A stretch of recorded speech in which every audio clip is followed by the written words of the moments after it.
Alhamdulillah wa salatu wa salamu ala rasulillah amma ba'd. Assalamu alaikum wa rahmatullahi wa barakatuh. Guys, welcome back to another episode of the Righteous and Rich podcast. Today, I am very excited to present to you Brother Khalid AlAwar. Assalamu alaikum. How are you, Habibi? Okay? Alhamdulillah. Brother Khalid, you are, mashallah, tabarakallah, an expert in AI.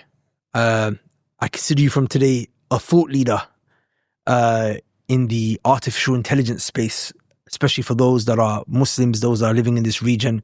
You've actually been, and I know we can't speak about it in a lot of depth and a lot of detail, but for one of the biggest, if not the biggest technology company to come out of the Middle East, you've done some groundbreaking, innovative work yourself with your team in terms of generative artificial intelligence. So I'm very excited to present you to my audience and to have this conversation where we can become more AI literate. Inshallah. So the hope is that people will walk away with a better understanding of the world that we're working towards and that we're waking up to every day, because it's changing drastically, it's compounding with all of the advancements in technology. And those who are on the better side of change, of this technological advancement, inshallah ta'ala, will be in more prosperous and better positions in the future.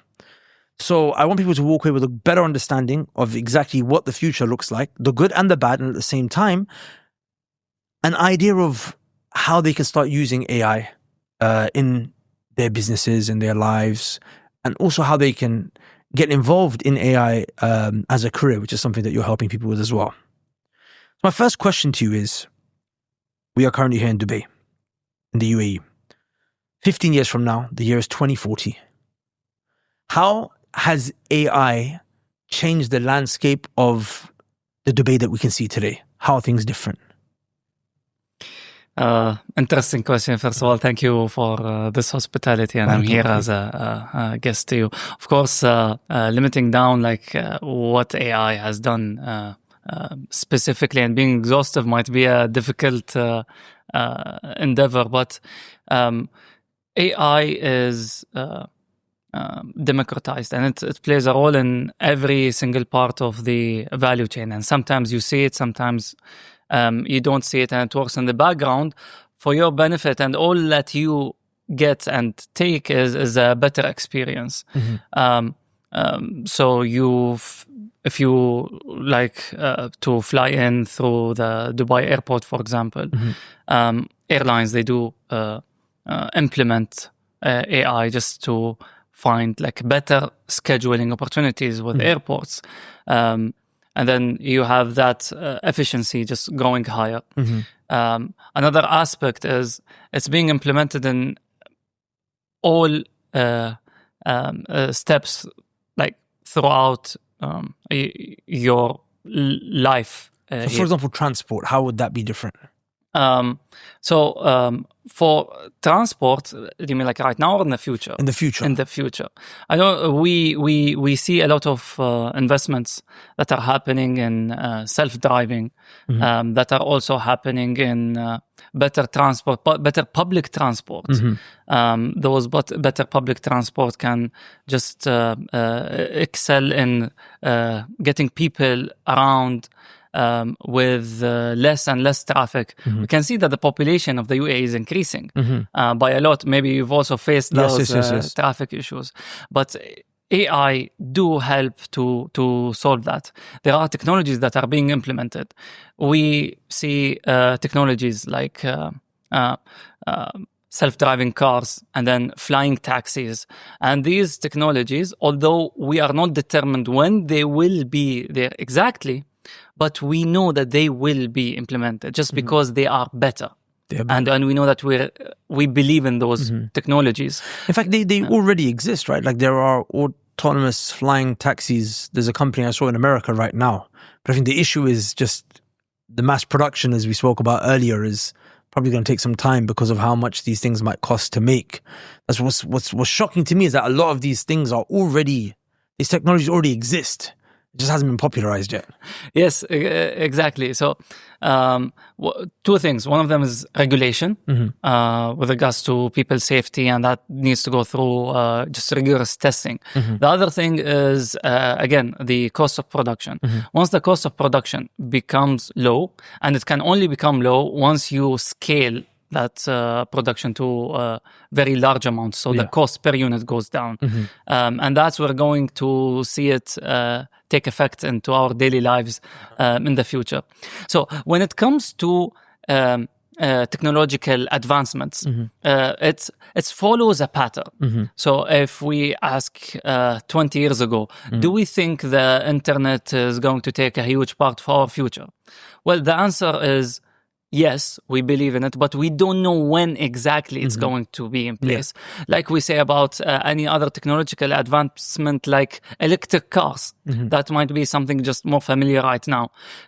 Did we know 5 years ago that technological advancements such as electric vehicles are going to increase in market share? Yes, they are. Just do we know which level are they going to reach, but by which point? No, but we believe in it in the general terms. Same with... It's expected. Exactly. We just don't know exactly when. And you've seen like the UAE and how much they're trying to facilitate that in terms of the regulation. We've seen the investments in AI. There is bringing the best minds over here through like the Dubai AI Week. And there is... many companies out of Abu Dhabi that, such as G42, that are heavily investing in AI. And actually recently, Microsoft, which is, everybody knows Microsoft, they have invested in G42. Okay. It wasn't like the other way around. Microsoft is used to getting investment from other people, but it's the other way around. Microsoft is investing in G42, and I think this is because what they see on how they're transforming the region, or how the region is transforming. Okay. We live, alhamdulillah, in a place that is implementing and adopting technologies like artificial intelligence at the highest paces. Amazing. So how will things be different in terms of the health sector with AI? Like what type of things do you think, inshallah, we'll be able to do that we can't do today? Okay. So AI is going to be adopted across every sector, just because of the applications and use cases, most sectors. What I think is that it's more mature in certain sectors. Okay. Sectors like what?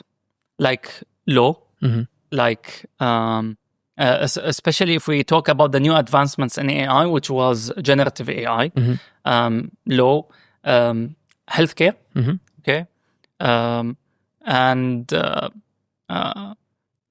like finance, okay.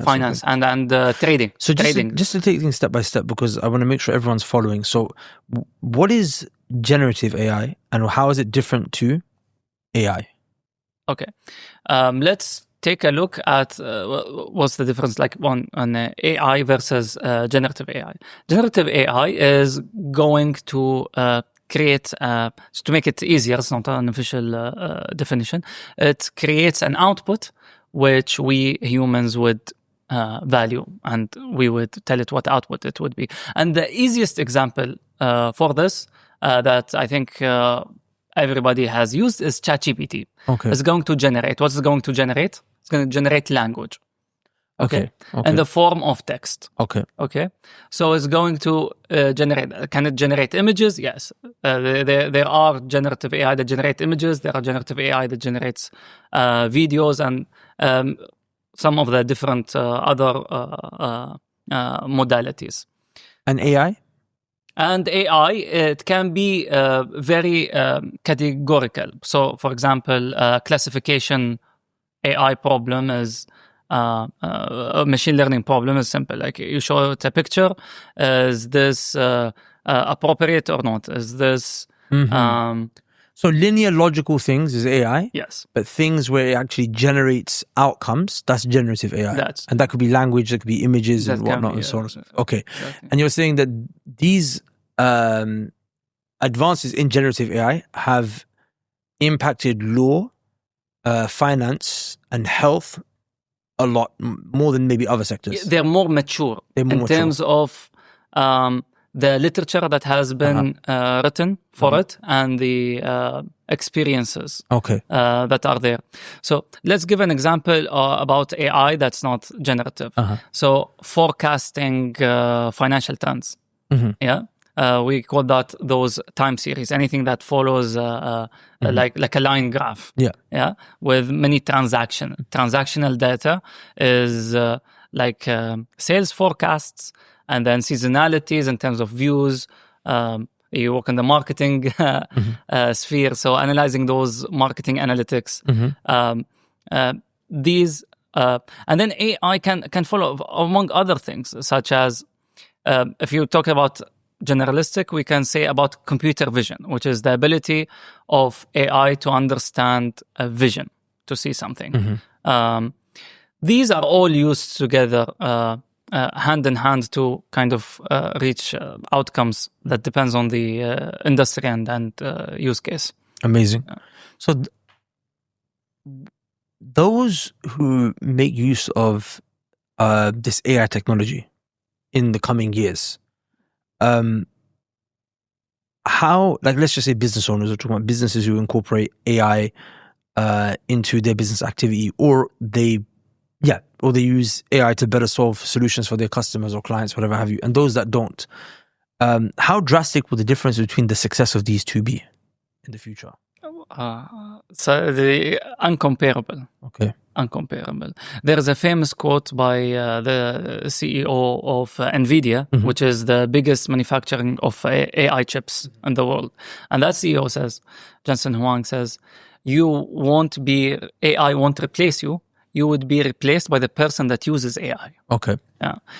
As you're using AI throughout the different tools that it provides, the productivity just increases almost like, we can give it a number like tenfold. It's true, because I used to have 21 people on my team in 2024 January, and 2025 I have 7.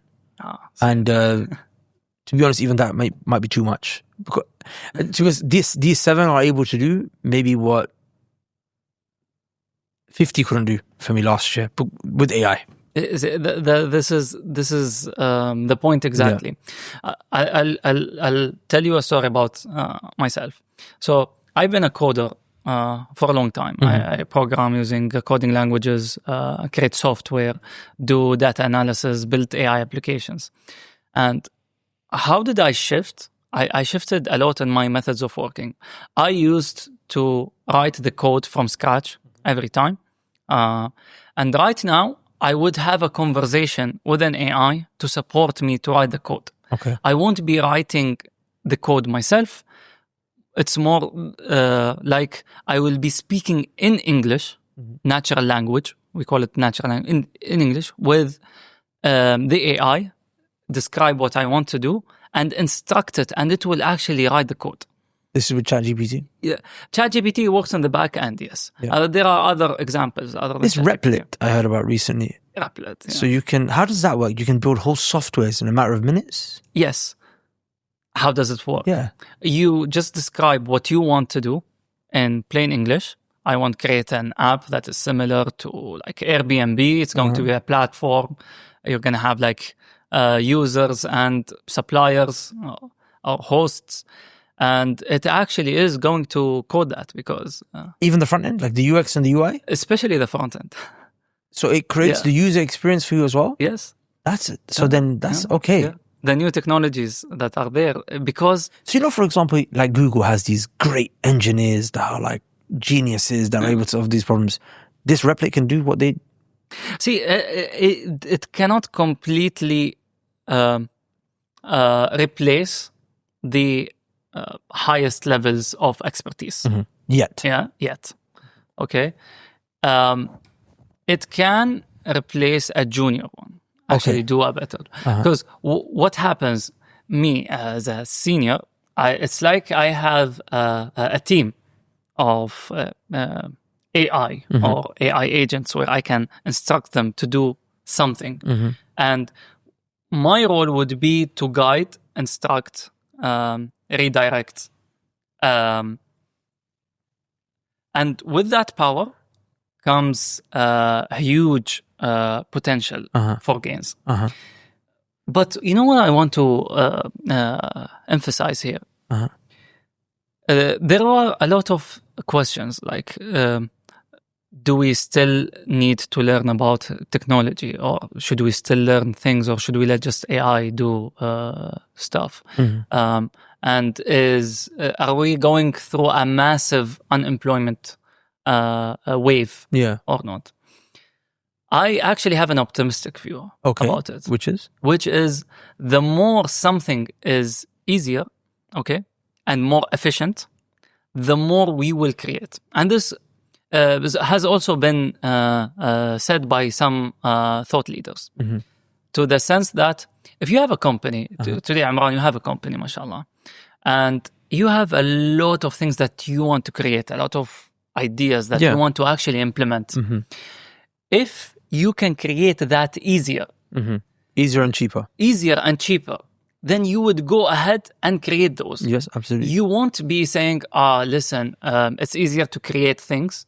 I have a lot of ideas. I became much more productive and profitable as a business. I'm going to lay people off. No, actually, I would like to get the right kind of people to transform those vision into realities using cutting edge methods, using AI. I estimate that when I'm trying to do an exercise of data analysis, if I previously used to write with code something very complex, I can now talk in English with it, and it does respond, but I still need to know what to ask and how to guide it. And even if I don't know what to ask, or I would like ideas, I can ask to prompt the ideas to help me with the ideas. But there is always a judgment. So that's what people need to invest. But could we get to a point where, like, for example, a robot has been trained to run a whole company? It's. I don't think we can get to. I think we are already there with the right amount of engineering and like a robot or a computer, right? So then, I understand how today. So don't think about AI as robots, physical entity with limbs. Okay. Today you run your company on a screen. Yeah. Yes. An AI is a digital agent on that computer, or it might be on a server. Yeah. Anything with an internet access. Yeah. Okay. Fantastic. So then if I use that example. So look, today I understand absolutely how, because there are people in my company, they were replaced not by AI, but by people who know how to use AI. So that already happened.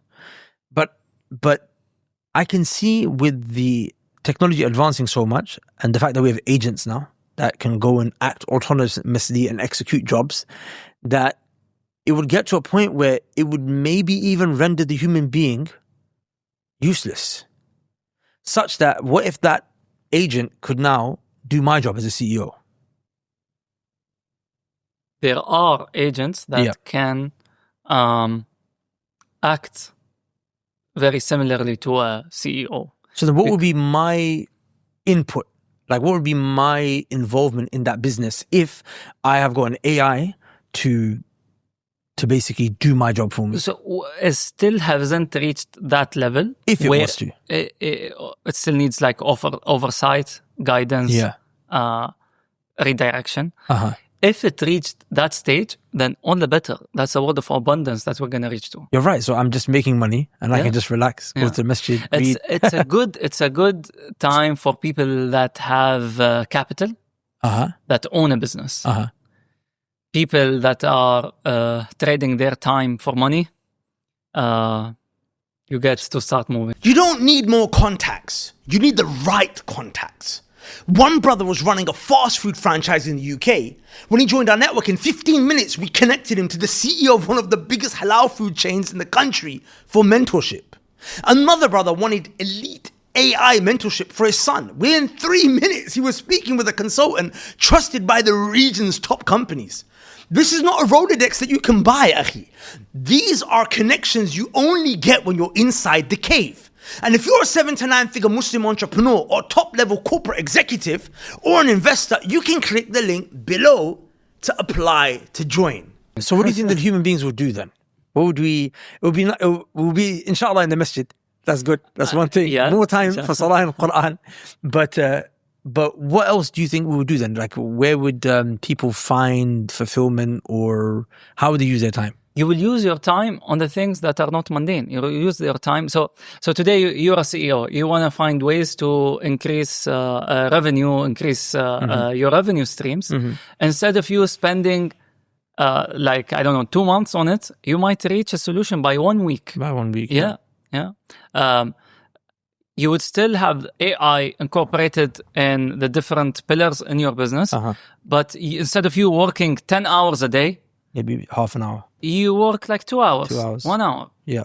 And that's the abundance that it's not new to AI, but AI is revolutionizing it. So with technology that we've been experiences in the past century or decades, or we now live kind of in an age of abundance. You're not worried about shelter. You're not worried about putting food on the table. Because there are systems that are set in place and you live in a civilization that takes care of you. That civilization is going to be accelerated much higher with AI. What you're going to be focusing on is setting a vision, defining those goals, setting the parameters, putting the guardrails. See, it shocks me that people are worried about this because this is a ni'mah. Like I genuinely believe this artificial intelligence is a blessing from the blessings of Allah Azza wa Jal. And I look at some people in the West talking about it and they sound very depressed when they say, oh, we won't have anything to do. But I think, subhanAllah, you get to focus then on the things that matter more, like your health. Of course, number one, your deen, your ibadah, your children. And like that's just literally a blessing that, you reduce time that you spend. But your businesses are a means to an end.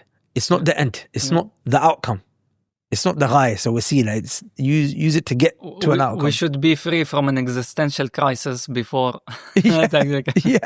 We should have a sense of purpose. A sense of purpose, yeah. And I think that because we have purpose in that we worship Allah. And use it as a tool. It's a tool. It's a tool. It's a tool. The thing is, I feel like because so many people lack purpose. I use it to get me closer to Allah. And how do you do that? I use the app Tartil AI. Yes. To help me with my revision of recitation of the Quran. MashaAllah. And I recite Quran, I put it, and whenever I make a mistake. Have you memorized?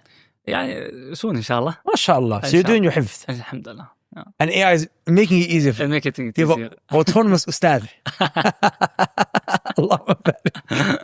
MashaAllah. MashaAllah. Very good. When I make a mistake, it would prompt me so I can prepare better before I go recite in front of the sheikh. Very good. Very good. MashaAllah. Let's imagine it in the field. Okay, this is one part of its application in education. Yeah. Its applications in education are very fast. Okay. What do I mean by its application and educations are very fast? I remember myself in the classroom, whether I was in high school, bachelor's degree in university, or in my graduate studies and my master's. Okay. The pace of what you're learning comes as a cohort. Okay. But what comes with AI and generative AI specifically is the ability to custom tailor to each individual, to walk that educational experience at that person's pace. Specifically, something you're good at, okay, go quickly, pass through it quickly. Something that you're struggling, you need extra time with. It would tailor-make the educational experience. Tailor-made to you. So instead of one teacher teaching 30 children in a classroom, each student has its own teacher, basically. Custom teacher. Question, what type of things do you think will be needed to be studied in school? Like, would there be a need to study maths, for example? Because maths would just, as in, like, the most complex mathematical equations ChatGPT can do. So we can't generalize it like this by topics. Should we study math? Should we study coding? Should we study science? It's not the way to look at it. Yeah. The way to look at it is that we should understand the fundamentals in each sector so that we can think with the AI. So we know how to instruct it. So we are able to judge whatever is the output. So we know how to instruct it, how to give us the format. The reason I ask this question is because the current education system that we have, I know it's like this in the UK and the US, and I presume it's like that here as well. In Pakistan, it's the same. This education system was made for the industrial age. So people like John D. Rockefeller and Andrew Carnegie, when the Industrial Revolution was really just spiking, they needed people in the factories. So they wanted to make the education system a means to basically create more factory workers. So even like the whole concept of having classrooms when... And the 9 to 5 at the 9 work. to 5, Yeah. Exactly, right? And then like the same way you hear a bell to tell you go from here to here. In the school, likewise in the factory, you have breaks and whatnot. Definitely we inherited some of the things from. And then the issue is that the education system didn't catch up with the internet. I think it didn't. It didn't. Definitely didn't. And now with AI, it's even further behind. It's even further behind. So the reason I'm asking is because I have a daughter, right? I want to prepare my daughter for this future. And whether the school catches up or not, I have to then provide this education for her. So what are the core skills? Because now I'm thinking to myself, subhanAllah, look, I take what I'm saying with a pinch of salt. I'm just thinking out loud. I personally love history. I love studying. I love education. You mentioned your love for reading. I also have a deep love for reading as well. So I love information. But then information with AI kind of becomes a bit, it becomes cheap. It becomes something that you don't necessarily have to spend so much time and effort into. Although I still believe I probably will do it because I love it so much. But like, why am I... There's an overload of information. Is overload of information. It's accessible. Instead of reading a book end to end about what happened, in World War I, I could just get the key facts and information that's relevant to me by asking the right question to ChatGPT. So it seems like those type of subjects then become low leverage. What are the high leverage things that we as humans will still need in a world where AI becomes like the central technology that affects all of these other bits and pieces of information? So definitely, I guess prompt engineering would be one of them. Exactly. Right? Yeah. So prompt engineering, but more general than prompt engineering is AI literacy. Okay. So if we said literacy is the ability to read or write, historically, the person that knew how to read is just levels ahead. He's playing in a different league. Okay. Yeah. And then we came to an age and a time and an era where digital literacy and digital skills are very important. If you don't know how to write an email, if you don't know how to use PowerPoint to create slides or write a Word document and the ability to write on a keyboard, then you're not fit to work in the workforce. Okay.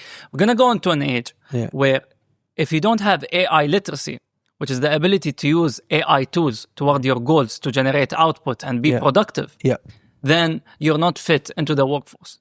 Okay. You cannot create something, you're not valuable. Right? You need to... Just like a person who doesn't know how to use a computer or an Excel sheet, exactly, last 15, 20 years would not have been valuable. Exactly. Exactly. Something very similar. But it comes to AI literacy, using AI tools. AI tools like what? Like ChatGPT.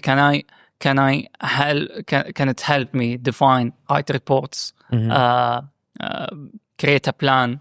And then depends on your sector and your field.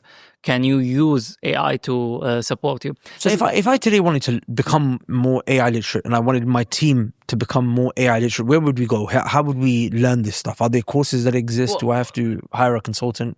Nice. So there are some fundamentals and then there are some specifics. With fundamentals, I think everyone should educate themselves with prompt engineering and the different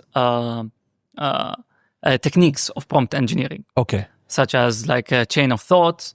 What's the difference between zero-shot prompting and few-shot prompting? It's very interesting. I didn't even know this.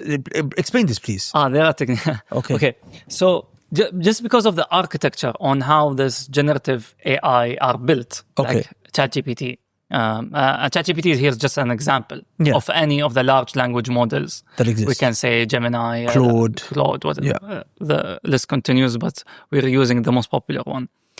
The way that they're built and architected, it's just inevitable that giving examples and going back and forth with these technologies and AI models is gonna give much higher performance of quality of output. Yeah, Yeah, absolutely. For things because of like context size, because of other aspects and other factors. So zero-shot prompting is just saying something like, I want you to do this. And the output comes out, and you need to evaluate that output in terms of quality. Few-shot prompting is when you tell it something, and you give it a trail of, like, there's a trail of conversation or trail of thought. And then the output afterwards is going to be much higher. So could you give me an example of both? Yeah. So zero shot would be something like draft for me names of new products for shoe brand. Doesn't know about the tone, doesn't have examples, doesn't know what to follow. So this is bad. That's bad. That's weak. That's weak. And I think that's what most people do. And that's what most people do. And then they look at the output and they don't like the output and they say, "Hey, AI is weak. It's weak. It's still behind us." Yeah. And then let's look at the other example. Few shot prompting. Let's say, create for me a list of names of shoe brands. Be innovative, sleeky. It has to be catchy, and then give it certain examples, like I don't know, some. You try it. Let's try it. Let's open up ChatGPT. Okay, so I'm gonna do the zero shot first. Hello. Assalamu alaikum. Wa alaikum assalam. Hey there. How's it going? Listen, you're my podcast, my friend. I want to just test you out for a second, yeah? So I'm going to give you what they call a zero-shot prompt. Are you ready? All right, I'm ready. Hit me with it. Let's see what I can do. Okay. I want you to suggest a product suite or a list of products for a clothing brand that I want to launch. Nice. All right. So for a clothing brand, you could do something like a signature line of t-shirts, some comfy hoodies, maybe some stylish joggers, and you could add some accessories like hats or tote bags, kind of give people a full range to choose from, you know? So that's very generic. That's very generic. See, the output isn't... So let me spice it up. I want you to now suggest products for a clothing brand that is going to be super cool and trendy for those that are in the 18 to 25-year-old region. This is going to be for those that live in Dubai in very hot climates. And I want it to have a mixture between, Middle Eastern fashion, contemporary Middle Eastern fashion, and, retro fashion in the 1970s in America. Give him some examples if you can. I actually don't. That sounds like a really fun blend. So you could start with some lightweight, flowy fabrics like caftan-inspired tops or tunics, but give them like a little retro twist with some bold, funky patterns and colors from the 70s. Maybe some flare pants or wide-leg trousers that are really breathable. You could also do some cool like graphic tees that mix those vintage designs. There's more substance now. Like the more context you give it as well. And the key idea of few shot is that you give him examples, that's the key idea. So the thing is, give him examples and the direction. I couldn't even think of an example. That was so strange. I was just throwing something out there. But yeah, I get your point that clearly you can see the difference in terms of the output when I gave it more context. And this is part of AI literacy that people should, I think, strive for, just to know basic prompt engineering techniques, how to make things better. And where can one learn this? Well, in my Instagram page, I've been promoting or referring people to a white paper that's been created by Google. Okay, it's called Prompt Engineering Techniques. Very nice. It's a contribution between many researchers. It's out of Google. And it's technology agnostic, meaning that you can use it with any model that you like ChatGPT, Gemini, Claude. So we'll link this below for people that want to look into this in more depth. Yeah. Inshallah, we'll put the link to that white paper below. Very interesting. Okay, so prompt engineering is one thing. What else? So that's so we're talking about AI literacy. Yeah. Prompt engineering. There are tools that have been handcrafted by other companies for specific tasks. Okay. Okay. Like there are tools that make you create websites. Mm-hmm. With the AI advancements, we're entering an era of de-skilling. De-skilling. De-skilling. Okay. Imran, you're an entrepreneur, you're a businessman. If you wanted to start a business, what you would need to do first, earlier, like in the previous era, is hire a web designer. Mm-hmm. Okay. Hire a, I don't know, content scriptor, Mm-hmm. a videographer to edit your videos, copywriter. Make sure you have the right value proposition. Yeah. The list goes on. All Identify the service. The list goes on. Now, with AI, it can be an expert in whatever field that you want or need, and with the different tools that you use. Mm-hmm. For example, if you want to create a website, okay, a web design that follows design principles, there are tools that let AI do that for you without you having those actual skills. Okay. Yeah. Okay.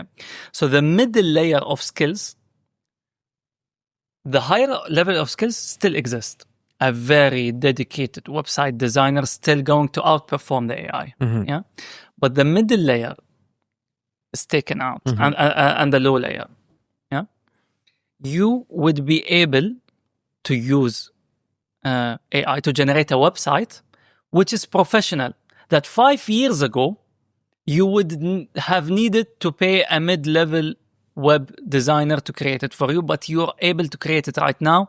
Imran, the person that doesn't have any web design experience before. Does that disrupt? Yes, it Absolutely. does disrupt things. And this is the direction that we're going. This is the era of de-skilling, where you don't need skills to generate a lot of output. Now, there are other skills of how to guide AI, your knowledge about the different AI tools and which to use at which time and where and when, and that sense of intuition and fluency is required. Very good. And the more you use AI, the more you would build that. And then you start seeing your own patterns, the own things that you like, and you can utilize that to give better instructions to the AI. I, for example, have a specific set of documents that I want the AI to refer to. So I do supply it with the documents that make his answers relevant to me. And the project that I'm working on. Like when you train a custom GPT, you train it on some particular materials. Yes. So training custom GPTs is one aspect. Okay. Then there is another type of training where you just supply to him the content. And you use them for different reasons, but I don't think we need to go into those details right now. But just try submitting the documents in the context of whatever AI you're talking to. What's the relationship between robotics and AI? Okay, interesting. I'll tell you the relationship between them. Especially with the new trend of AI, it's agentic AI. Okay, so we talked that generative AI was the thing just a small while back. It's just ChatGPT as in the mode that we used to converse with it. And now we're entering something called agentic AI. What is agentic AI and how does it relate to automation or did you say robotics? I don't know. Before robotics is like a physical limb part out of automation. So automation was there from a long time. Yeah. Okay. But what was bad about automation? Automation would come in, you tell do this step, then do that step. Like Zapier. Like Zapier. Yeah. Yes or no, then perform this, wait 30 seconds. Very specific. Linear logic. Logic that's explicitly stated. And when things come out of the format it's expected, to operate in, it just goes sideways. Basically, no autonomy. There was no autonomy. Malfunctions. Now, when AI came into the automation space, if there is a step that it needs to think, AI can think. Okay. AI agents can think. It's a level of reasoning. Yeah. When you say so let's imagine its ability to extract somebody's home country out of the conversation. Okay. Traditional automation doesn't know how to do that. If you put an AI automation to look at somebody's if one of your customers' Instagram page, yeah, normal automation wouldn't be able to extract that information. Yeah, but an AI, what country is this person from? Like what country is that person from? Is he just based on the dialect that's being spoken in the posts or in his reach out to you? If he's reaching out on like WhatsApp or not WhatsApp, maybe like on Instagram or somewhere. But with the reasoning that comes with AI, it can be part of that automation. And in the step where like, hey, let's check if the user is interested or no. You don't need to give him a button, yes or no. It's not a linear condition. Like you'll be able to look at the context and say it makes reference, for example, to Burj Khalifa. He, wears a kandora in his pictures. It will start to say, oh, maybe this person is from the UAE. Yes. It will start to gather that information. Okay. Even if he speaks like Arabic, you can see the dialect. The dialect that he's using. He's from Egypt. He's from here. And sometimes you can do an automation where it's going to ask somebody for like where are you located at or what's your home country.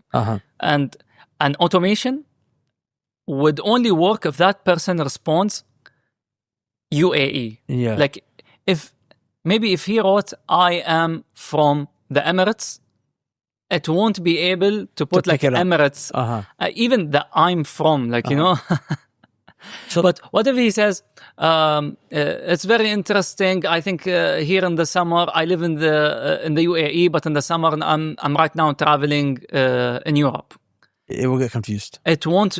Automation by itself won't be able to extract using that level of reasoning. So automation with AI, it would be able to reason, understand the context, that the original place of living is the UAE and his current whereabouts is Europe for a summer vacation. That is irrelevant. Focus on that. So automation plus AI equals robotics. Is that? No. Robotics is when there is a physical aspect of something, like move something physically. Okay. So I guess. So that's automation plus AI. Like AI manifesting physically is a robot. Yes. Okay, I understand. No. So then, I guess that's when, for example, you're going to start seeing disruption in things like warehouses, or maybe, like for example, you have these Amazon stores now where you don't need people at the cash register selling. It's all done through AI. It's an AI store, right? Yeah. But I guess maybe having like even subhanAllah, I was actually shocked to see this because London unfortunately is not progressing well with AI. But I went to a restaurant in East London recently, and there was a robot that was serving me the food. I was impressed. So I guess we'll start to see then robots we might have robots running the studio. Have you heard about Tesla's new product called Optima? Yes. The Optimus, sorry. Yes, I have. Optimus. Yes. Yeah. It's really advanced, and what allows that advancement is the use of AI. And AI has there's an advancement in the chips that AI use, and it's becoming much easier to actually implement those for physical activities.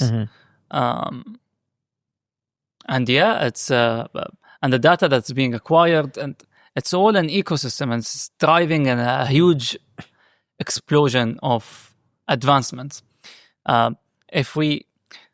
Previously it was generative AI.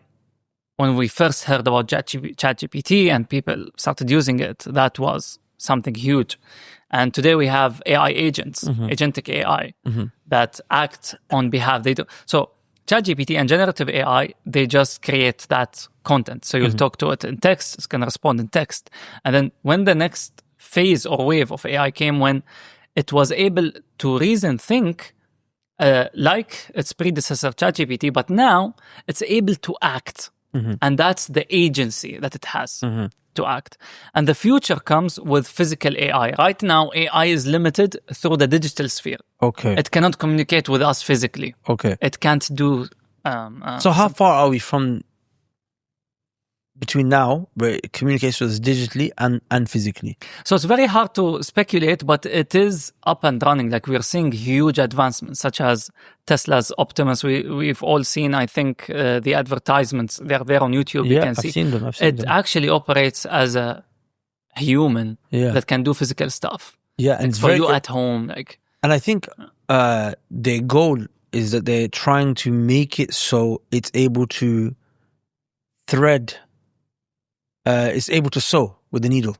With that level of dexterity, as in that's their objective. They're trying to get it to that level. And think about it once it's being used for heart surgeries, brain surgeries. It already is, isn't it? A bit. Yeah. A bit.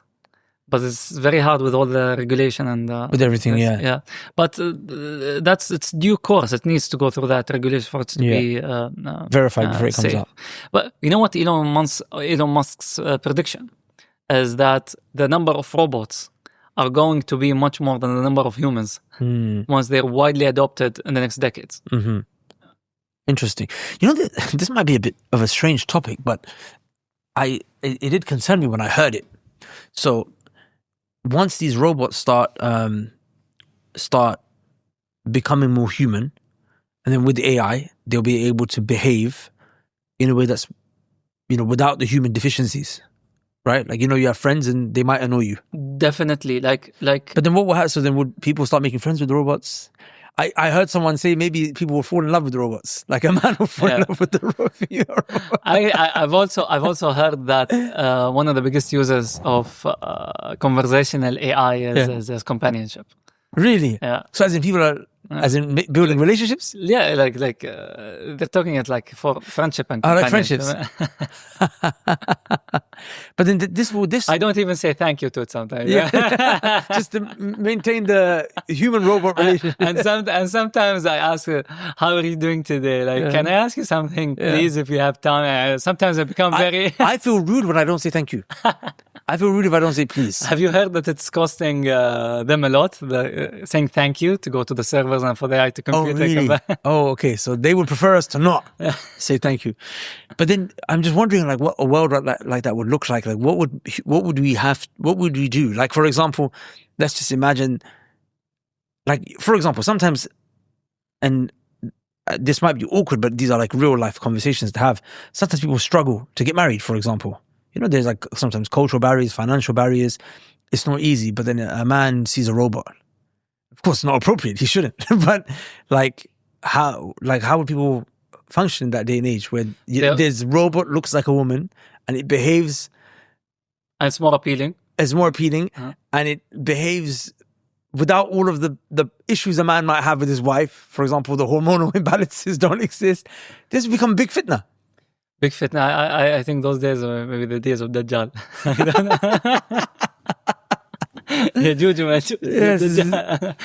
This is. I don't have answers. Yeah, this is. We have to keep our human. It's already happening on screens, like generating images that are very personalized for every. So, are there discussions about how to like kind of protect? Us from this, the same way, I mean, for example, like, sometimes on the internet, people can come across harmful material. And then there are discussions about how to protect, for example, children from coming across such material, even adults coming across such material. So are there discussions happening? I don't know if this is like ethics, if this is called AI ethics, like, but how to kind of manage this type of outcome? See, this can come into multiple sectors. So one sector is what you've mentioned, inappropriate material and content on the internet. That can be explicit content. Sometimes can be about fraud on the internet. Yeah. And then sometimes can be about weapons. Yes. Okay. Many forms of many harmful. forms. anyone, and sometimes it's about hacking, just hacking. Any forms of these, any of one of these forms, yes. With AI, it's like on steroids. Okay. So the good is multiplied and the evil. The evil is much more strong. Okay, with all of these 4 evil topics. Okay, the 4 empowered with AI. Its potency is much higher. Okay. Now the question comes on how do we defend against it, and my answer is very simple and straightforward. Using AI as well. Okay. If bad actors are using AI, the only way to stop them is through good actors to use AI. Okay. Just like the same way, if a bad actor is holding a gun and he uses it to kill someone, a good actor uses a gun to defend. Imagine you're using a knife. A knife. And say, hey, like, yeah. And this is a big hot topic that's coming with people that want to over-regulate AI. You're like, okay, you're over-regulating the good actors, and the bad actors, they already have access to those AI, and they can do with it and they're not going to stop. Yes. So basically, what I urge is the investment in AI. Investment in AI is the only defense line against AI. AI is that potent. You can't have other forms of defense against it. Okay, so you can't. So you just have to. It just has to be good people using AI. Yeah. Right? For good use. For good use. And then that will ultimately, like, for example, like, I get what you're saying. Like social media, right? I remember I heard some mashayikh say that if people who are good people are not on social media, then you will leave the people that only give bad messages and evil messages on social media to just take over. And they're going to saturate. So they saturate. So you have to go onto social media to spread the khair, basically, to spread the good. So I understand what you're saying. It's countering, like... It's countering. Okay. Okay. So a question I have, and I think it's an important topic to discuss. We spoke about it briefly before the podcast started. So you said that development is really going to happen when AI starts to train AI, right? Yeah. And making itself better. It's going to make itself better. And this, when AI is developing AI, it could be good or it could be bad. Yes. Right? There's discussions. Some people, like, there's a book by Mo Gaudat called Scary Smart. And, he did some podcasts that went very viral where he's talking, I think he's Egyptian. He's talking about how it could result in these machines turning against us. Yeah. How does that materialize? I can see how that could materialize, but what could we do to protect ourselves? Because what I'm not understanding here is I get this concept, and by the way, I'm not anti-AI. I'm blindly jumping into it, even if it's bad. Me too. Even if it's bad for me. I use it in my businesses. I'm trying to learn it. This is one of the reasons I wanted to have this discussion with you. But I understand the concept of the bad actor is going to use AI, so then the good actor should use AI. I'm the human using AI. As long as I'm good, khair. But what about when AI starts to become autonomous and independent of me? And he says, you know what, actually, logically doesn't make sense for me to listen to you, Imran, because you're flawed in your reasoning, and it starts to ignore me, and it starts to ignore human beings. We can put these regulations on, but fundamentally, it can override it. Yeah. So what do we do if that happens? And is there a plan or any discussions around how to protect ourselves from such outcomes? So right now, we might not be at that stage where it's... but why does that happen? I'll tell you why. Because we give AI a goal to optimize for. Yes. But when it's weak, it's okay. You can supervise it. Simple. But when it's strong, it might go through some action steps that we didn't even imagine. Yes. That we didn't even imagine at all. Yeah. So if you give it the overall goal of save the environment. Yes. At what cost? Exactly. How would it make these small decisions? Like, I'll give you an example, right? So I used to engage and speak with a lot of atheists back when I was in London. an atheist, of course, we believe our morality and our right and wrong comes from Allah Azza wa Jal. We have fitrah, and then we have the Quran with the Sharia that tells us what to do, what's right, what's wrong. Atheists don't believe in Allah Azza wa Jal, so they have different theories about where their morality comes from. And the best argument that they have, which is a very poor argument, is something they call consequentialism. Are you familiar with this? No. So in essence, what they say is that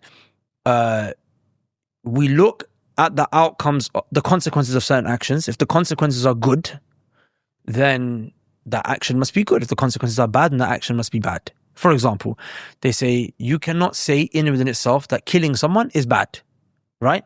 But we know killing is bad because over the years, when you kill someone, people come and take revenge and then kill you, and it creates wars. So we realize the consequence of killing is bad. Okay. So murder is wrong. Likewise, stealing. If I steal from you, you're going to steal from me. There's going to be anarchy. Over years, we realize stealing is bad, right? So few questions I used to ask them. I say, well, okay, look, and this kind of, I can imagine how a robot operates like this. Yeah. Like, this is like AI reasoning, right? There's no fitrah here. He doesn't have fitrah. It's logic, right? Okay, the consequences of killing people result in more killing, so this is bad. So I said, okay, cool. What about if one day we decide that it's costing the economy to take care of old people? Because old people now are not producing anything. There's no productivity from old people. They don't produce. They are just a liability. There's a lot of health costs, this, so on and so forth. Or forget old people, sorry. Not even old people. Insane people. Yeah. Insane people. He's majnoon. He has no benefit to society. Has no economic value to contribute. And no, if in you any think way, shape, economically, then... And it's pure liability. It's 100% liability, right?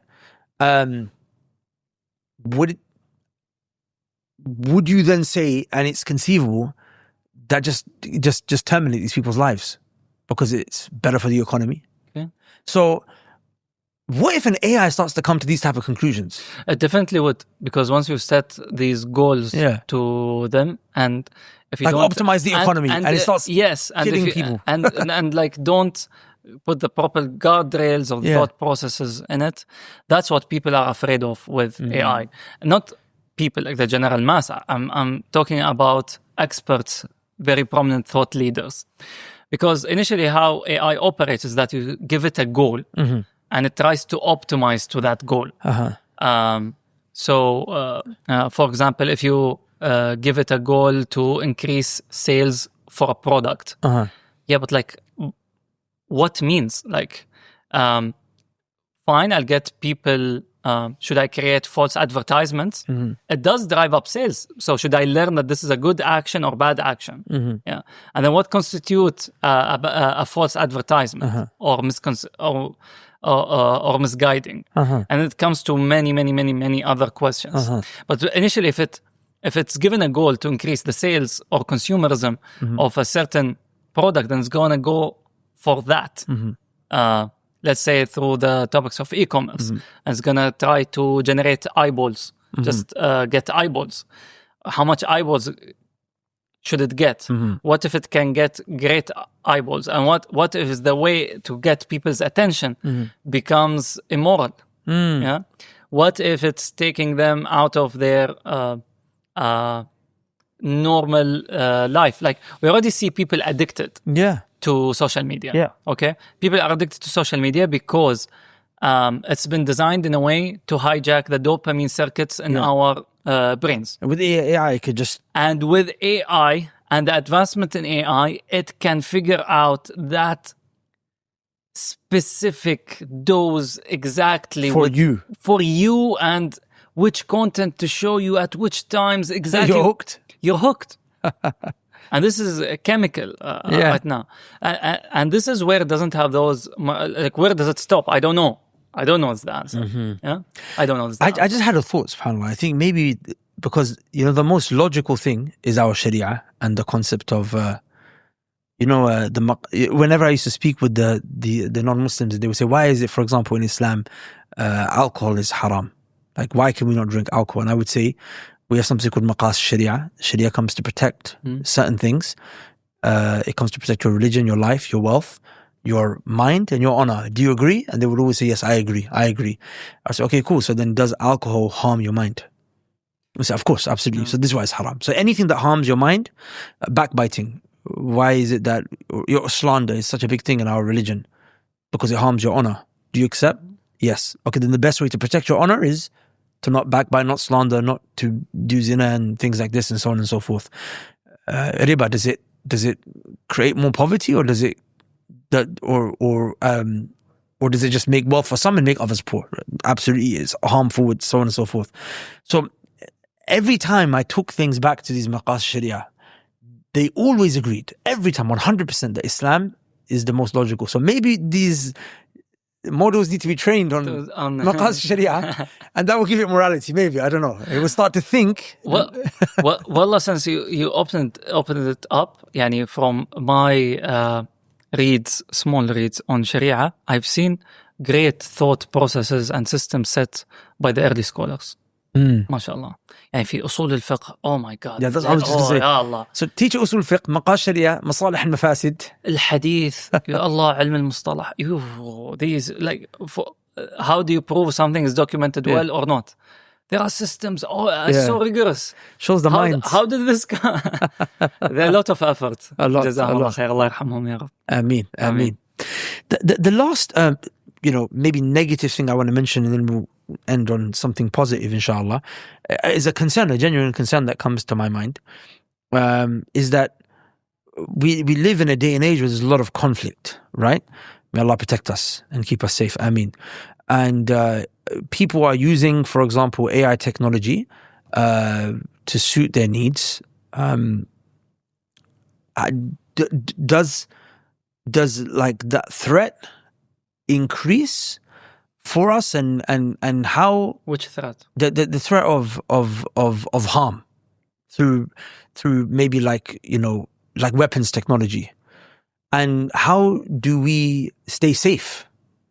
I just use AI as defense, because a bad actor can definitely put facial recognition on let's say a drone, and that's what I'm saying. It's so just, scary. It's scary.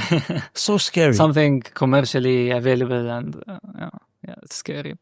Subhanallah. Yani, I think we should not think about the negative things. No, but the reason I mentioned, because I think this shows the importance of us getting involved. Getting involved. Because it's dangerous when you leave it to someone else.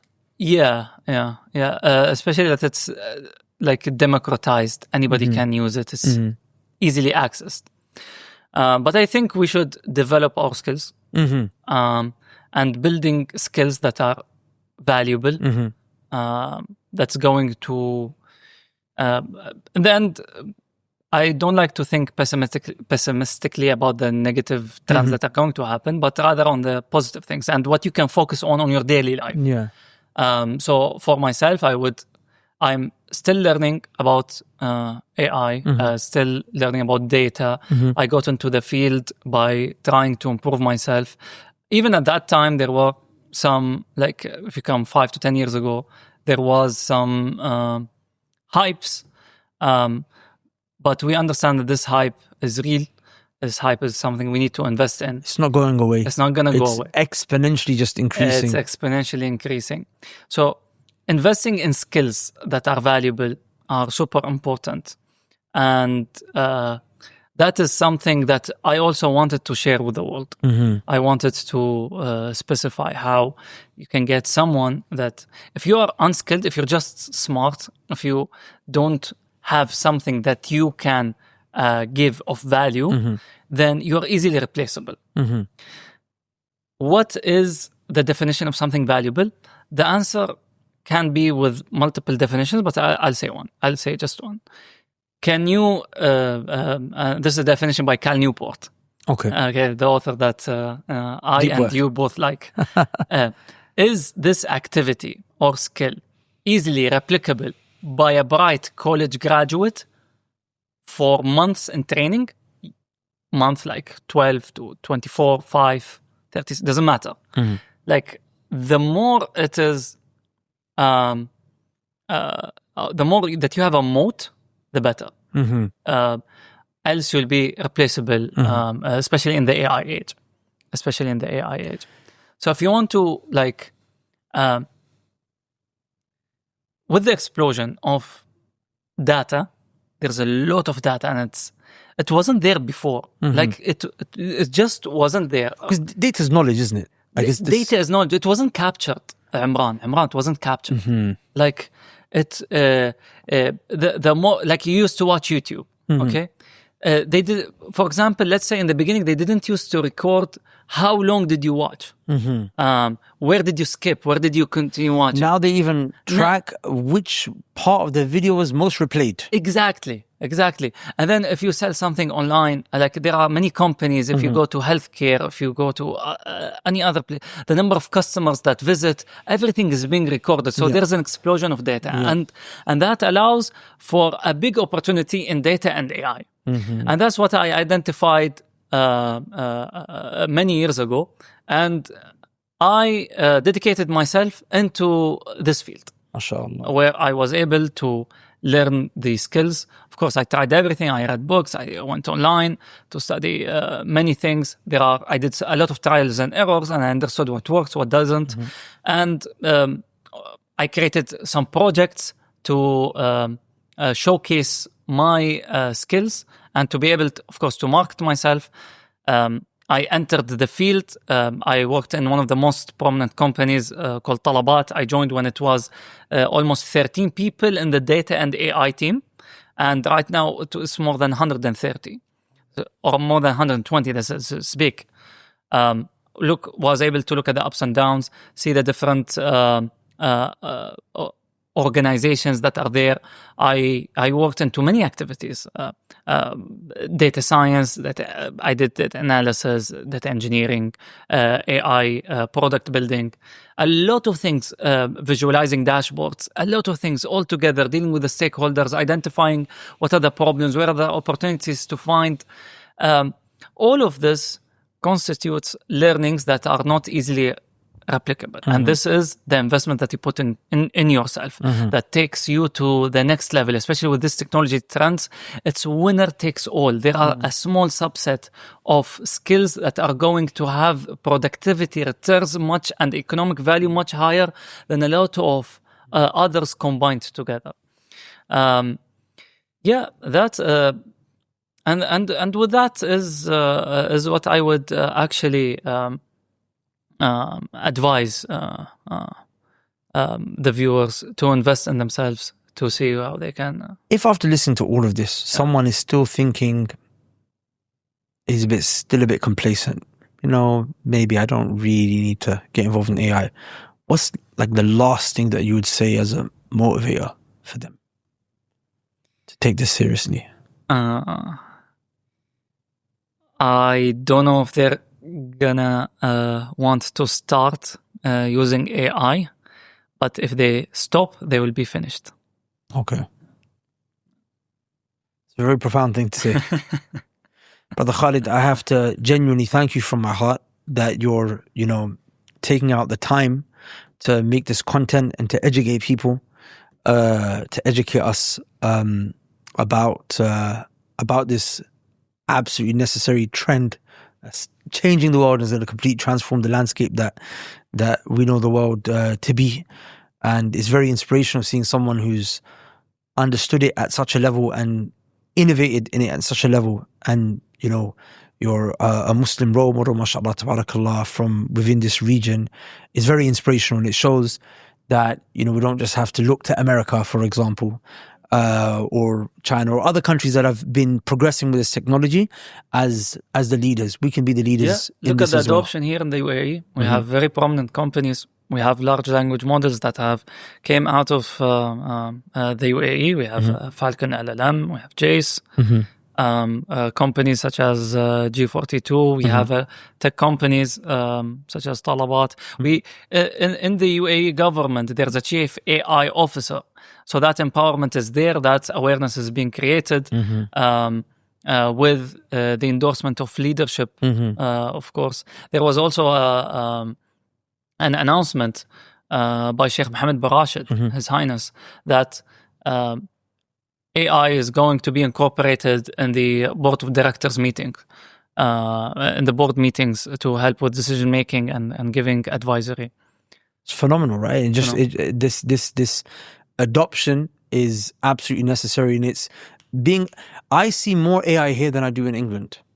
I see more AI adoption. And I think you mentioned it's because perhaps there's less bureaucracy or whatever have you. But whatever the reason is, it's very positive to see that it's being adopted and things are being done to try and help us be at the forefront of this technology. And people like yourself connect us to this world. Because me being... I try.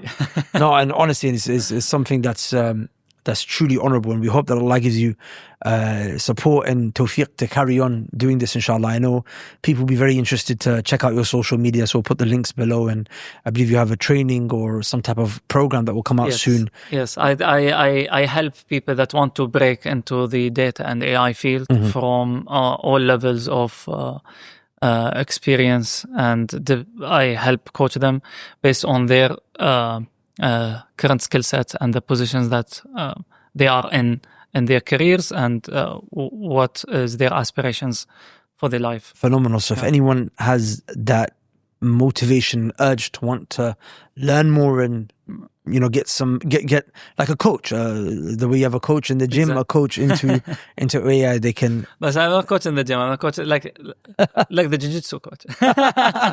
It has a lot of dexterity, very technical, very context based.